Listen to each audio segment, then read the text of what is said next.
नमस्ते दोस्तों, आपका स्वागत है हमारे यूट्यूब चैनल परिंदा पढ़ाई पे। दोस्तों, आज का हमारा टॉपिक है प्रोटीन। प्रोटीन हमारे भोजन का प्रमुख अवयव होता है। यह हमारे शरीर की वृद्धि के लिए अति आवश्यक है तथा विभिन्न प्रकार की चोटों से हमारे शरीर की सुरक्षा करता है। बात करें प्रोटीन की, तो प्रोटीन शब्द का सर्वप्रथम प्रयोग जे बर्जीलियस तथा मुल्डर ने किया और बर्जीलियस ने एंजाइम तथा हार्मोन का भी अध्ययन किया था। प्रोटीन जल में अघुलनशील होते हैं, अर्थात प्रोटीन है वो जल में नहीं घुलते हैं परंतु क्षारीय या अम्लीय घोलों में घुलनशील होते हैं। अगर हम प्रोटीन को क्षारीय या अम्लीय घोलों में रखेंगे तो वह घुलनशील होते हैं। प्रोटीन यह शरीर की वृद्धि तथा टूट फूट के लिए आवश्यक होता है। तो प्रोटीन है वो हमारे शरीर की वृद्धि के लिए आवश्यक होता है तथा किसी भी प्रकार की टूट फूट या चोट लगने पर यह प्रोटीन हमारे शरीर की रक्षा करती है।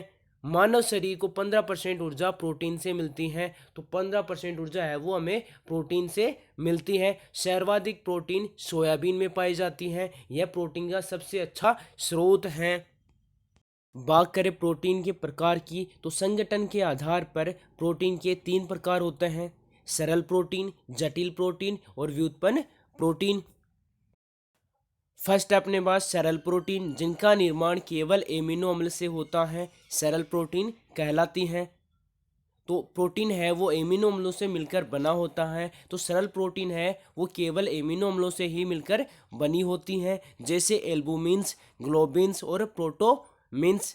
सेकेंड अपने पास जटिल प्रोटीन, ऐसे प्रोटीन जिनका निर्माण एमिनो अम्ल व समूह है और समूह के तौर पे अपन न्यूक्लिक अम्ल व वसा अम्ल ले सकते हैं, तो वह जटिल प्रोटीन कहलाती हैं, जैसे न्यूक्लियोप्रोटीन्स, ग्लाइकोप्रोटीन्स और फास्फोप्रोटीन्स है वो जटिल प्रोटीन के उदाहरण हैं। थर्ड अपने पास व्युत्पन्न प्रोटीन, इनका निर्माण सरल प्रोटीन या जटिल प्रोटीन के जल अपघटन से होता है। तो इसमें अपन कोई सी भी प्रोटीन ले सकते हैं, अपन सरल प्रोटीन ले सकते हैं या जटिल प्रोटीन ले सकते हैं। तो इनका जल अपघटन करवाएंगे तो हमें व्युत्पन्न प्रोटीन है वो प्राप्त होगी, जैसे कि प्रोटीन्स, पेप्टोन और पेप्टाइड है वो व्युत्पन्न प्रोटीन के उदाहरण हैं।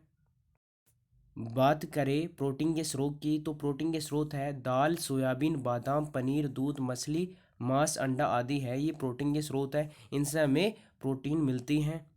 प्रोटीन की कमी से बच्चों में सूखा रोग तथा क्वासी का रोग हो जाता है। इस रोग में क्या होता है कि पेट है वो बाहर की तरफ निकल जाता है और हाथ है वो पतले हो जाते हैं।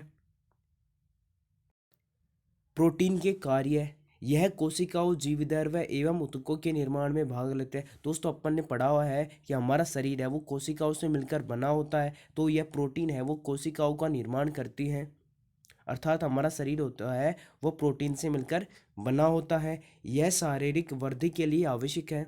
तो दोस्तों, हमारा शरीर है उसमें वृद्धि के लिए क्या है, प्रोटीन आवश्यक है।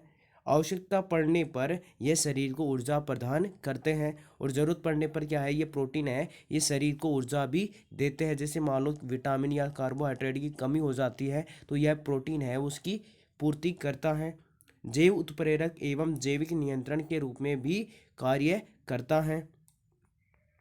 प्रोटीन आनुवंशिकी लक्षणों के विकास का नियंत्रण करता है। जैसे अपने पास डीएनए है, आरएनए है, तो उनके लक्षणों का क्या है, यह नियंत्रण करता है। सेहवन में भी सहायक होता है।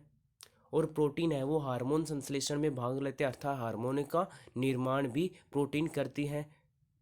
अर्थात प्रोटीन है वो हमारे शरीर के लिए अति आवश्यक है, हमारे भोजन का प्रमुख अवयव है। दोस्तों, वीडियो अच्छा लगे तो लाइक कीजिए, शेयर कीजिए और आप नए हो तो हमारे चैनल को सब्सक्राइब कीजिए। धन्यवाद।